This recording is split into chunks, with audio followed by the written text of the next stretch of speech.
गरीब पत्नी वर्सेस अमीर पति। बोधान नाम के गांव में बलराम नाम का एक अमीर आदमी रहता था। उसकी पत्नी देवी हरदम अपने पति और दोस्तों के साथ ताश खेलती रहती थी। उसके घर में उमा नाम की एक गरीब औरत काम करती थी। अच्छा पढ़ाई करने के बावजूद भी उसकी परिस्थितियों के कारण उसे उस घर में काम करना पड़ा, मगर उसे देवी और उसके दोस्त छोटे नजरिए से देखते थे। एक दिन देवी, बलराम और उसके दोस्त घर में ताश खेल रहे थे। उमा से बलराम, उमा हमें देख रहे हो तो तुम्हें कैसा लग रहा है? आप क्या बता रहे हैं, मुझे समझ में नहीं आ रहा है सर। वही हर दम यूँ खुशी से ताश खेलते हुए, तुमसे मनचाहे खाना मंगवाते हुए समय बिताते हैं ना, उसे देखकर तुम्हें कैसा लगता है? पता नहीं माँ जी, मुझे उतना समय नहीं रहता है। पैसों के लिए सुबह से लेकर शाम तक 4 घरों में काम करना ही मुझे पता है। मैं और मेरे पति दोनों काम करने पर भी हमारे बच्चों का पालन भी ठीक से नहीं कर पा रहे हैं। और आपके बारे में क्या सोचेंगे माँ जी? देवी देखा तूने, उमा क्या बोल रही है? पाप बेचारी बचपन के दोस्त की पत्नी है सोचकर काम दिया तो इतनी बात बोलेगी क्या? साहब मैंने क्या कहा साहब? आप कुछ गलत सोच रहे हैं। मैंने कुछ नहीं कहा, मैं कुछ नहीं जानती। उसने क्या कहा जी? क्या कहा पूछ रहे हो? उसने ताश खेलना बहुत आसान है कहा, देखा तूने? मैडम जी मैंने कुछ नहीं कहा, साहब जी कुछ गलत सोच बैठे हैं। तब बगल में बैठे देवी के दोस्त, हमें पता है बलराम जी, ये गरीबों के बारे में, उनके पास पैसे नहीं है कहकर हमें देखकर उन्हें जलन होती है। हम खुश रहे तो वो देख नहीं सकते। हमारे घर के काम वाले भी ऐसे ही है। इन गरीबों के साथ बात करना ही बेकार है, छोड़ दो। क्यों छोड़े? ए उमा, अगर दम है तो हमसे ताश खेल कर जीतो, तब तुम्हारी मर्जी आए जैसे बोलना।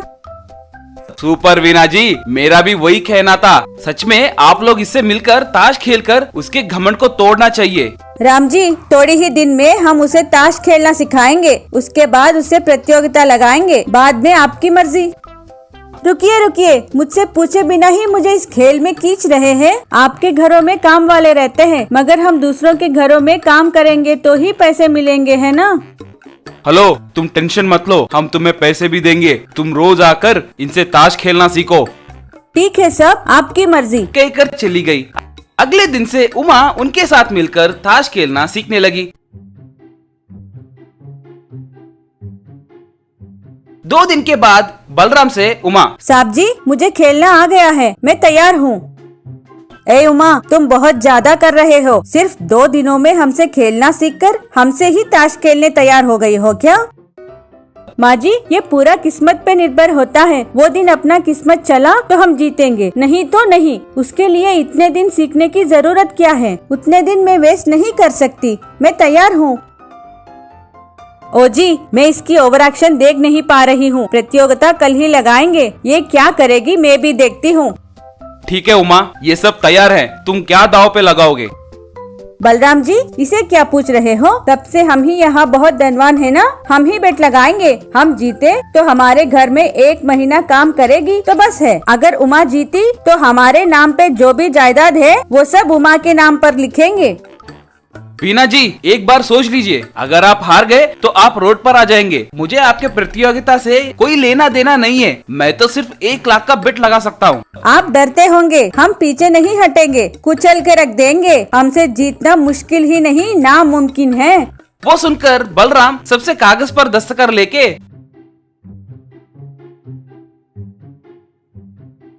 ताश की प्रतियोगिता शुरू किया। बलराम के साथ साथ उमा के पति पटेल भी खेल देख रहे थे। बलराम से पटेल, रे ये ताश जैसे खेल हमें क्यों? बेकार में हमें इसमें फंसाया है तूने। गलती से भी वो हार गई तो सोचो। चुप बैठ, इसके बारे में हमने पहले से ही बात किया था ना। ये वीना पूनम दोनों मिलकर मेरे पत्नी को बिगाड़ रहे हैं। उन्हें सबक सिखाने के लिए ही मैंने उमा को लाया है। उमा कितनी समझदार है मुझे पता है। तुम्हारी किस्मत कैसे बदलेगी देखते रहो। अचानक उमा खड़े होकर, मैंने जीता है कहकर चिल्ला रही थी। वीना पूनम अपने जायदाद के कागज उमा को दे दिए। तब वहाँ आए वीना और पूनम के पति उन्हें बहुत डांटने लगे। बलराम उनसे और कभी वो उनके घर नहीं आएंगे कहकर शर्त लगाकर उनके जायदाद के कागज उन्हें दे दिया और उमा को बहुत पैसे दिया। तब से उमा का परिवार भी बहुत खुशी से रहने लगा। अगले दिन देवी, ओ जी, हम बहुत किस्मत वाले हैं। हम भी अपने जायदाद को दावे पे लगाते तो कब का रोड पे आ जाते। बाप रे, जिंदगी में कभी ताश नहीं खेलूंगी। गोट ट्रैक्टर ट्रेन रेस्क्यू। वो रमापुर नाम का गांव है। उस गांव में रजनीश नाम का चरवाहा हुआ करता था। उसके पास कई सारे बकरी और एक पुरानी ट्रैक्टर पड़ी हुई थी। कई सालों से उस ट्रैक्टर का इस्तेमाल करने से रजनीश उस ट्रैक्टर को अपना सेंटीमेंट की तरह और लकी मानता था। एक बार रजनीश अपने पत्नी से, सुनती हो, शहर जाकर कुछ बकरियां बेचकर आता हूँ, तुम ध्यान से रहना, घर का भी ध्यान रखना। ठीक है जी, आराम से जाकर आइए। ओ जी, वो खटारा ट्रैक्टर निकाल सकते हो ना जी? कब तक वही इस्तेमाल करते रहोगे? अरे क्यों, क्या बात कर रही हो? वो हमारे पुश्तैनी ट्रैक्टर है, वो मेरी लकी गाड़ी है। तुम फिर कभी भी उसे खटारा मत कहो, एक चाटा मारूंगा। कहकर शहर के लिए रवाना हो गया। रास्ते पर एक ट्रेन क्रॉसिंग था। रजनीश बकरियों को ट्रैक्टर पर चढ़ाकर उस ट्रेन क्रॉसिंग के पास पहुंच रहा था। हे भगवान, मेरा ट्रैक्टर वो ट्रेन की पटरी पर न रुके, ऐसा देखो भगवान, यूं सोचा और तभी पटरी पर ट्रक रुक गई।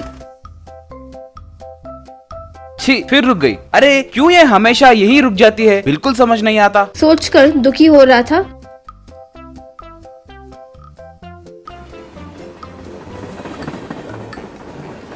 तो इतने में एक ट्रेन बहुत तेजी से आ रही थी। ट्रेन ड्राइवर अमरनाथ दूर से पटरी पर रुकी ट्रैक्टर को देखकर तुरंत ट्रेन ब्रेक्स लगाए।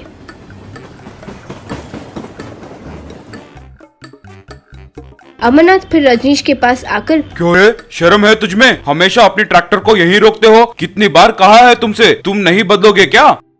ओ जी, मैं जानबूझ के इसे यहाँ नहीं रोक रहा हूँ, वो अपने आप यहाँ रुक जाती है। ऐसा क्यों हो रहा है पता नहीं है।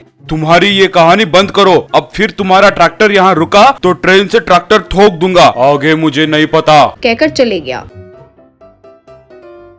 जब ये चल रहा था तो उसी गांव में एक चोरों का गुंप अपने गुफा में थे। उनका नायक, अरे हम जल्द ही अपने जिंदगी में सेटल हो, ऐसा बड़ा अवकाश मिला है रे। कल हमारे गांव से गुजरते हुए कुछ करोड़ों का सोना, पैसे सब एक ट्रेन में ले जा रहे हैं। हमारे ट्रेन क्रॉसिंग पर एक बड़ा खड्डा खोदो, ट्रेन पटरी से उस खड्डे में गिरते ही हमें चोरी करना आसान हो जाएगा, तब पैसे सोना सब चुरा लेंगे।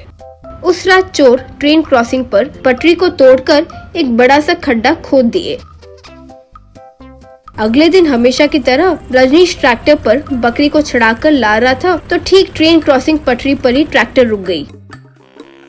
रजनीश ऊपर देखकर, दादा ये क्या है दादा, हमेशा ट्रैक्टर यही रुक जाता है, इस बार वो ट्रेन ड्राइवर देखा तो मार डालेगा। कहकर ट्रैक्टर को धक्का मारने की कोशिश किया।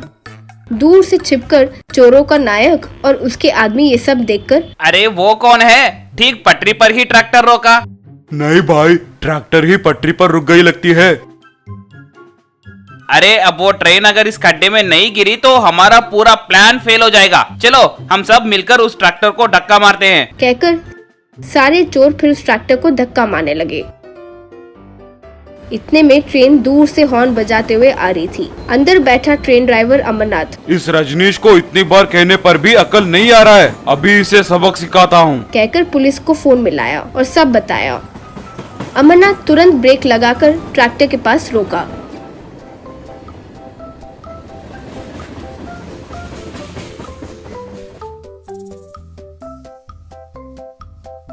रजनीश के पास आकर अमरनाथ, रे शर्म बुद्धि मान कुछ है रे तुझमें, कितनी बार तुझे डांटू रे। ये उसके साथ बहस कर ही रहा था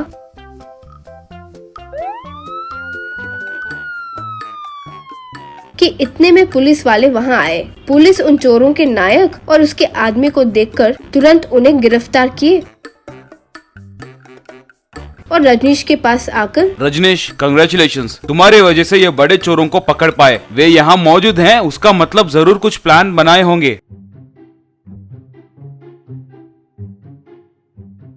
इतने में एक कांस्टेबल आकर, सर सर सर, यहाँ अर्जेंट आइए सर। सब वहां जाकर देखे तो पटरी टूटी पड़ी थी और एक बड़ा सा खड्डा था।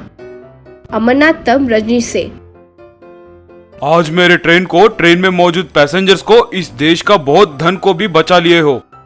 दादा आप सचमुच हैं, इसीलिए ये मेरा लकी ट्रैक्टर है। यूं मन में सोचा।